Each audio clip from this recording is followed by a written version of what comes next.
Hello guys, അപ്പോൾ എല്ലാവർക്കും ഞങ്ങളുടെ പുതിയൊരു വീഡിയോയിലേക്ക് സ്വാഗതം കേട്ടോ. അപ്പോൾ ഇന്നൊരു ചെറിയ ഡേ ഇൻ മൈ ലൈഫാണ്. ഡേ ഇല്ല കേട്ടോ, ഹാഫ് ഡേ ഉള്ളൂ കേട്ടോ. അപ്പോൾ ദേവുട്ടി രാവിലെ ഇതേ കുളിച്ച് സുന്ദരി കുട്ടിയായിട്ടിരിപ്പുണ്ട്. അപ്പോൾ ഇന്ന് അമ്മയ്ക്ക് വയ്യ, അമ്മയ്ക്ക് നല്ല വയറുവേദനയൊക്കെ ആയിട്ടിരിക്കുന്ന സമയമാണ്. അപ്പോൾ ദേവുട്ടിനെ ചിറ്റ കല്ലൂർ സ്കൂളിൽ കൊണ്ടുപോയിക്കോളാമെന്ന് പറഞ്ഞു. അങ്ങനെ അവനെ സ്കൂളിൽ വിട്ട സമയത്ത് അടുക്കളയെക്കുറിച്ച് പരിപാടി ഉണ്ടായിരുന്നു. അപ്പോൾ അതൊക്കെ ചെയ്തുകൊണ്ടിരിക്കുമായിരുന്നു കേട്ടോ.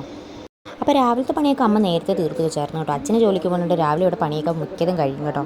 കുറച്ച് നേരം കിടന്നിട്ട് വരാമെന്ന് പറഞ്ഞ് ഇരുന്നതാണ്. അപ്പം അമ്മ ഓർത്ത് എന്തായാലും കിടന്നോട്ടെന്ന് വിചാരിച്ചു. ഉച്ചയ്ക്ക് എന്തായാലും ചിക്കൻ കറിയാണ്. ചിക്കൻ കറി കഴിച്ചിട്ട് എനിക്ക് എന്തോ വയറിന് നല്ല അസ്വസ്ഥത ഉണ്ടായിരുന്നു. അപ്പോൾ എന്തായാലും ഞാൻ പിന്നെ പോയി പയർ മേടിച്ചോണ്ട് വന്നു. പയറുള്ളത്താന്ന് വിചാരിച്ച്. അപ്പോൾ ഏട്ടനും പയറുള്ളതൊക്കെ ഇഷ്ടമാണ്. അപ്പോൾ അതിന് വേണ്ടി തേങ്ങാക്കൊത്ത് വേണം, തേങ്ങാക്കൊത്തൊക്കെ ഇട്ട് ഒലത്തിയെടുക്കാമെന്ന് വിചാരിച്ചത്. അപ്പോൾ അതിന് വേണ്ടി തേങ്ങയൊക്കെ പൊട്ടിച്ച് തേങ്ങാക്കൊത്തിങ്ങനെ ഇതെടുത്ത് എടുക്കുവാണ് കേട്ടോ. ഈ തേങ്ങയൊക്കെ പൊട്ടിക്കുന്ന വലിയ ടാസ്ക്കാണെന്ന് ഇപ്പോഴാണ് കേട്ടോ മനസ്സിലായത്. പൊതുവെ തേങ്ങയൊക്കെ ഇവിടെ പൊട്ടിക്കുന്നതൊക്കെ അമ്മയാണ് കേട്ടോ. അപ്പോൾ അത് തേങ്ങാക്കൊത്ത് എടുത്തിട്ട് ഇങ്ങനെ ചെറുതായിട്ട് അരിയുവാണ്. വലിയ കഷ്ണമാണ് കിട്ടിയത്, അപ്പോൾ അരിഞ്ഞെടുക്കുക. ഇന്നലത്തെ മീൻ ഇരിപ്പുണ്ടായിരുന്നു, അപ്പോൾ അത് കറി വെക്കണം. അപ്പോൾ അത് പറ്റിക്കാമെന്ന് വിചാരിച്ചു. അപ്പോൾ അതിനുള്ള തേങ്ങയും കൂടി ചണ്ടി വെച്ചിട്ട് മീൻ വെട്ടാതിരിക്കാമെന്ന് വിചാരിച്ചു കേട്ടോ. ഇപ്പോൾ വീഡിയോ ഒക്കെ എടുക്കുന്ന വലിയ ടാസ്ക്കാണ് കേട്ടോ. എൻ്റെ സ്റ്റാൻഡ് ഒടിഞ്ഞു പോയി, അതാണ് ഏറ്റവും വലിയ പ്രശ്നം. ഇപ്പോൾ അവിടെ ഇവിടെയൊക്കെ ചാരിയൊക്കെ വെച്ചാണ് കേട്ടോ ഞാൻ വീഡിയോ എടുക്കുന്നത്. അത് എങ്ങനെ ഒടിഞ്ഞെന്ന് എനിക്ക് ഒരു പിടുത്തവും ഇല്ല. അപ്പോൾ തേങ്ങ ചെണ്ടിയാലും കിട്ടാത്ത കുറേ ഐറ്റംസൊക്കെ തേങ്ങകളുണ്ടല്ലോ, അതൊക്കെ നമ്മൾ മറ്റേ സ്പൂൺ കൊണ്ട് ഫോർക്ക് കൊണ്ടൊക്കെ ചിരണ്ടി ഇറങ്ങും കേട്ടോ. അത് അമ്മയ്ക്ക് നിർബന്ധമാണ്. അപ്പോൾ പയർ വെച്ചിട്ടുണ്ടായിരുന്നു അടുപ്പിൽ.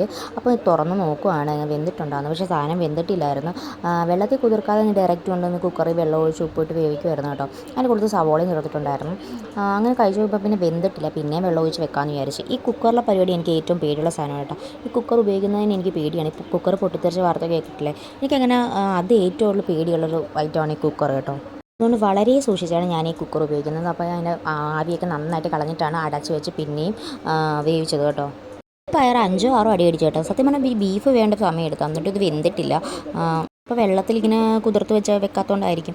അത് കഴിഞ്ഞ് ഞാൻ തീ എടുത്തത് പിന്നെ ഇരിക്കട്ടെ എന്ന് വിചാരിച്ചു. അപ്പോഴത്തേക്കും നോക്കിയപ്പോൾ ദേവുട്ടി അച്ഛൻ്റെ കൂടെ വന്നു കേട്ടോ. ചിറ്റയോടെ സ്കൂളിൽ പോയ ആളാണ്. പിന്നെ പകുതിക്ക് വെച്ച് അച്ഛനെ കണ്ടപ്പോൾ അച്ഛൻ്റെ കൂടെ ഇങ്ങനെ കയറി പോകുന്നു. വന്നപ്പോഴത്തേക്കും ആളുടെ കയ്യിൽ എന്തൊക്കെയോ പൊതിയൊക്കെ ഉണ്ട്. എന്തായാലും ഏട്ടൻ എല്ലാ ദിവസവും എന്തെങ്കിലുമൊക്കെ മേടിച്ചോണ്ട് വരും. എത്ര നല്ല ശീലമില്ലെന്ന് എത്ര പറഞ്ഞാലും കേൾക്കത്തില്ല കേട്ടോ. അതൊക്കെ കഴിഞ്ഞ് പിന്നെ മീൻ വെട്ടാനിരുന്നു. ഇന്നിവിടെ നങ്കാണ് കേട്ടോ. നങ്ക് മാന്തൽ എന്നൊക്കെ ചില സ്ഥലത്ത് പറയുമെന്ന് കേട്ടിട്ടുണ്ട്. അപ്പോൾ ഇവിടെ നങ്ക് മറ്റേ ഈ അമ്മ ഈ ചെതമ്പിൽ ചെത്തിയാണ് ഇങ്ങനെ എടുക്കുന്നത്. എനിക്ക് ചെതമ്പിൽ ചെത്തി എടുക്കുന്നത് എനിക്ക് അറിയത്തില്ല. പിന്നെ ഞാൻ അമ്മ ചെയ്യുന്നതല്ലേന്ന് വിചാരിച്ച് ചെത്തി നോക്കി കേട്ടോ. സാധനം വരുന്നില്ല, പൊളിഞ്ഞു വരുന്നത്. ഞാൻ ചെത്തിയിട്ടും ഞങ്ങളുടെ വീട്ടിലൊക്കെ ചെതമ്പിൽ പൊളിച്ചാണ് എടുക്കുന്നത്. പിന്നൊരു കാര്യം എന്ന് വെച്ചാൽ ഞാൻ ഇവിടെ വന്നാണ് കേട്ടോ മീൻ വെട്ടാനൊക്കെ പഠിച്ചത്. കല്യാണത്തിന് മുന്നേ ഞാൻ അമ്മയുടെ കൂടെയാണ് നിന്ന് പഠിച്ചത്. അറിയില്ല, മുത്തശ്ശിമാരാകുമ്പോൾ നമ്മളെ കൊണ്ട് കൂടുതലൊന്നും ചെയ്യിപ്പിക്കത്തൊന്നുമില്ല. അങ്ങനെ എന്നെയും കൊണ്ടും ഒന്നും ചെയ്യിപ്പിക്കില്ല. പുന്നാരിപ്പിച്ച് വളരെ പുന്നാരിപ്പിച്ചാണ് കേട്ടോ എന്നെ വളർത്തിയത്. ജോലിയൊക്കെ പഠിച്ചത് ഇവിടെ വന്നിട്ടാണ് കേട്ടോ. പിന്നെ വെട്ടണമെങ്കിലും തന്നെ ഞാൻ കത്രിയൊക്കെയാണ് വെട്ടിക്കൊണ്ടിരുന്നത്. പിച്ചാത്തേക്കൊക്കെ വെട്ടുന്ന കുറവാണ്. ഇപ്പോൾ ഒരു പുതിയ പിച്ചാത്തി ഞങ്ങളുടെ അമ്മയുടെ ഒരു റിലേറ്റീവ് കൊണ്ട് കൊടുത്തപ്പോഴത്തേക്കും നല്ല മൂർച്ചയുണ്ടല്ലോ എന്ന് വിചാരിച്ച് വെട്ടാനിരുന്നതാണ് കേട്ടോ. അമ്മ ഇത് വെട്ടണ്ട, വെള്ളം ഒഴിച്ചിട്ടാൽ മതി, ഞാൻ വന്നിട്ട് വെട്ടിക്കൊള്ളാം എന്നാണ് പറഞ്ഞത്. എന്തായാലും അമ്മ കിടന്നോട്ടെന്ന് വിചാരിച്ച് ഞാൻ എന്തായാലും വെട്ടണമല്ലോ, എല്ലാം പഠിച്ചിരിക്കുന്നത് നല്ലതല്ലേ എന്ന് വിചാരിച്ച് പിന്നെ മീൻ വെട്ടാനിരുന്നു കേട്ടോ. അപ്പോഴത്തെ ഏട്ടൻ വന്നിട്ട് ഇവളെ കൊണ്ട് ഭയങ്കര കഷ്ടമാണല്ലോ, തുമ്മുന്നതും തുപ്പുന്നൊക്കെ എടുത്ത് ഇടുവാണല്ലോ എന്നാണ് ഏട്ടൻ കേട്ടോ ഇപ്പോൾ പറഞ്ഞത്. അപ്പോൾ എവിടെയാണ് ഫോണിരിക്കുന്നത് കണ്ട് നോക്കുന്നത്. പറയണം ആ വീഡിയോ ഒക്കെ എടുക്കുന്നത് മര്യാദയൊക്കെ എടുത്ത് വെട്ടണേ എന്ന്. അങ്ങനെ ഞാൻ മീൻ വെട്ടിക്കൊണ്ടിരിക്കണം. പക്ഷേ ചിതമ്പലി ചെയ്തിട്ടങ്ങ് വരുന്നില്ല. എനിക്കാണ് ദേഷ്യം വന്നിട്ട് വയ്യ, ഇതെന്താ ഇങ്ങനെ. പിന്നെ ഞാൻ ഓർത്തെങ്കിൽ പൊളിച്ചെടുക്കാമെന്ന് വിചാരിച്ച് പൊളിച്ചപ്പോൾ അത് വരുന്നുണ്ടായിരുന്നു നന്നായിട്ട്. ചിതമ്പലി ഇങ്ങനെ ചെത്തിയെടുക്കുന്നതിനെക്കാട്ടി നന്നായിട്ട് ഇനി പൊളിച്ചെടുപ്പോൾ വരുന്നത് ക്ലീനും ആവുന്നുണ്ട്. ഒരുപാടിട്ട് തേക്കും വേണ്ടല്ലോ. പിന്നെ ഞാൻ രണ്ടും കൽപ്പിച്ച് അങ്ങനെ തന്നെ എടുത്തു കേട്ടോ. മീൻ വെട്ടിക്കഴിഞ്ഞ് പിന്നെ തേച്ച് കഴുകാൻ കൊണ്ടുവന്നപ്പോഴത്തേ ഒരു ഗിന്നിക്കോഴി ഉണ്ടായിരുന്നു കേട്ടോ. അതിനെ കണ്ടു കേട്ടോ. പിന്നെ ദേവിടെ കല്ലും ദേവക്കുട്ടി അവിടെ നിൽപ്പുണ്ടായിരുന്നു. അപ്പോൾ അങ്ങനെ അടുക്കളയിലോട്ട് വന്നപ്പോൾ ദേണ്ട നിൽക്കണു നമ്മുടെ യശോധരാമ്മ. എത്ര പറഞ്ഞാലും കേൾക്കത്തില്ല. പോയി റെസ്റ്റ് എടുക്കാൻ പറഞ്ഞിട്ട് പോയ ആളാണ് ഇപ്പോൾ അതേ അടുക്കളയിൽ എന്തൊക്കെയോ ചെയ്തുകൊണ്ടിരിക്കണം കേട്ടോ. അത് എൻ്റെ വീഡിയോ എടുപ്പ് കണ്ടിട്ട് ആളുടെ മുഖത്ത് ചെറിയ ചെറിയ പുഞ്ചിരികൾ വിടരുന്നുണ്ടായിരുന്നു കേട്ടോ. അത് കഴിഞ്ഞ് അപ്പോൾ ഫോൺ എടുത്ത് ഞാനൊരു പാത്രത്തിൻ്റെ പുറത്ത് വെച്ചേക്കുമായിരുന്നു. അപ്പോൾ അമ്മ ചോദിക്കുമായിരുന്നു മറ്റേത് ഒട്ടിക്കാൻ പറ്റത്തില്ല, സ്റ്റാൻഡ് ഒട്ടിക്കാൻ പറ്റത്തില്ലെന്ന് ഞാൻ പറയുമായിരുന്നു കേട്ടോ. അങ്ങനെ 1, 2, 3, 4 ഞങ്ങൾ പറഞ്ഞുകൊണ്ടിരുന്നു. അപ്പോൾ പയർ വെന്തോ നോക്കണമല്ലോ. അപ്പോൾ പയർ വെന്താന്ന് ഞാൻ നോക്കിയപ്പോൾ കുഴപ്പമില്ല, അത്രയ്ക്ക് അങ്ങോട്ട് വെന്ത് പോയിട്ടില്ല, എന്നാലും വെന്തിട്ടുണ്ട്. അങ്ങനെ ഒരു രീതിയായിരുന്നു കേട്ടോ. അപ്പോൾ അമ്മയോട് ഞാൻ പറഞ്ഞു നോക്കിയേക്ക് പയർ വെന്തോ നോക്കാൻ പറഞ്ഞപ്പോൾ അമ്മ പറഞ്ഞു കുഴപ്പമില്ല, അത്യാവശ്യത്തിന് വെന്തിട്ടുണ്ടെന്ന് പറഞ്ഞിട്ടുണ്ട്. ഇനി നമുക്ക് മറ്റേ പയർ ഉലർത്തുക എന്നാണ് കേട്ടോ ഞാൻ ഉദ്ദേശിക്കുന്നത്. വേഡ്സൊക്കെ മാറിപ്പോയി നേരം തെറ്റിയായിരിക്കില്ല കേട്ടോ.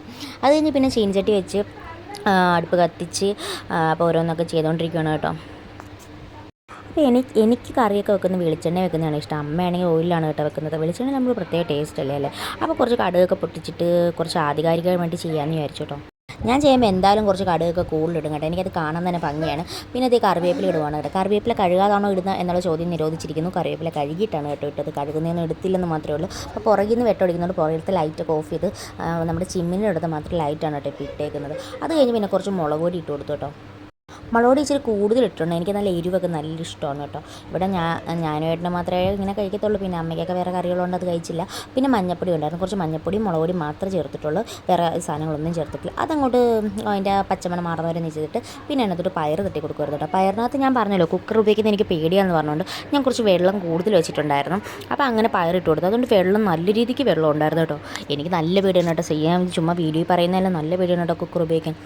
അങ്ങനെ എന്തെങ്കിലും പയറ് ചേർത്ത് കൊടുക്കണം. നല്ല വെള്ളമുണ്ട്. ഇനി നമ്മളിത് വറ്റിച്ചെടുക്കണം നന്നായിട്ട്. മറ്റേ ബീഫൊക്കെ റോസ്റ്റ് ചെയ്തില്ല അതുപോലെ അങ്ങ് വറ്റിച്ചെടുക്കണം കേട്ടോ.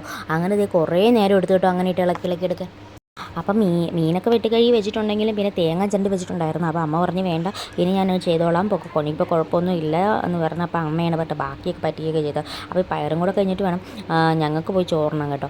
പിന്നെ ഒട്ടും താമസിച്ചില്ല, കറിയൊക്കെ സെറ്റായി കഴിഞ്ഞ് പിന്നെ ഞങ്ങൾ കഴിക്കാനായിരുന്നു. റൂമിൽ എന്താണ് കഴിക്കുന്നതെന്ന് ആരും തെറ്റിയായിരിക്കില്ല. അപ്പോൾ ദേവുട്ടിക്ക് ഞങ്ങൾ കഴിക്കുമ്പോഴാണ് ഇച്ചിരി കൊടുക്കുന്നത്. ഞങ്ങൾ നേരത്തെ കൊടുത്താലും അങ്ങനെ കഴിക്കത്തില്ല. അപ്പോൾ ഇത് ഗ്ലൂബിക്ക് ഉള്ളതുകൊണ്ട് ആൾക്ക് ഗ്ലൂബിക്ക് ഭയങ്കര ഇഷ്ടമാണ് ഇങ്ങനെ വെറുതെ തന്നെ. അപ്പം ഞാനങ്ങനെ ഉടച്ചു കൊടുത്തു കേട്ടോ, അതോടെ കൂടുതൽ ഉടച്ചു കൊടുത്തു. അങ്ങനെ അവൻ അതും കൊടുത്തു. പിന്നെ എൻ്റെ അടുത്ത് അത് വേണം ഇത് വേണം എന്നൊക്കെ പറഞ്ഞാൽ ഓരോന്നൊക്കെ ഉള്ളിയും പെറുക്കിയിരിക്കുന്നതല്ല, നന്നായിട്ടൊന്നും കഴിക്കത്തില്ല കേട്ടോ. പിന്നെ കുഴ ഉണ്ടായിരുന്നു, പയറുലത്തിയതുണ്ടായിരുന്നു, ഗ്ലൂബിക്ക് ഉണ്ടായിരുന്നു. കുഴ ഏട്ടൻ അമ്പലത്തിൽ നിന്ന് കൊണ്ടുവന്നിട്ടുണ്ട്. അമ്പലത്തിലെ തങ്കമണിയമ്മ പ്രത്യേകം കുഞ്ഞിന് കൊടുക്കണേന്ന് പറഞ്ഞ് കൊടുത്തുവിട്ടിയാണ് കേട്ടോ. അപ്പോൾ ഇന്ന് മലയ്ക്ക് പോകുന്നുണ്ടായിരുന്നു കുറേ ചേട്ടന്മാർ. അപ്പോൾ അങ്ങനെ കുഴ ഉണ്ടാക്കി. അപ്പോൾ എനിക്കും കൂടെ കൊടുത്തു, കുഞ്ഞിനും കൂടെ കൊടുത്തു വിട്ടിയാണ് കേട്ടോ. എനിക്കല്ല കേട്ടോ, കുഞ്ഞിനോട് കൊടുത്തു വിട്ടിയാണ് കേട്ടോ. അപ്പോൾ ഇത് മൂന്നും കൂടെ കൂട്ടി ഞങ്ങൾ ചോറുണ്ട്. ഏട്ടനും അമ്മയൊക്കെ അപ്പുറത്തിരിപ്പുണ്ട്. ഞാനപ്പോൾ വീട്ടിൽ നിന്ന് കുഞ്ഞിനും കൂടെ കൊടുക്കാമല്ലോ എന്ന് വെച്ച് വീട്ടിൽ നിന്ന് കഴിച്ചോട്ടോ. അങ്ങനെ ഞങ്ങളുടെ ഒരു പകുതി ദിവസം ഇതൊക്കെയാണ് കേട്ടോ. അപ്പോൾ ഇത് പുതിയൊരു വീഡിയോയിൽ വീണ്ടും കാണാം. ബൈ.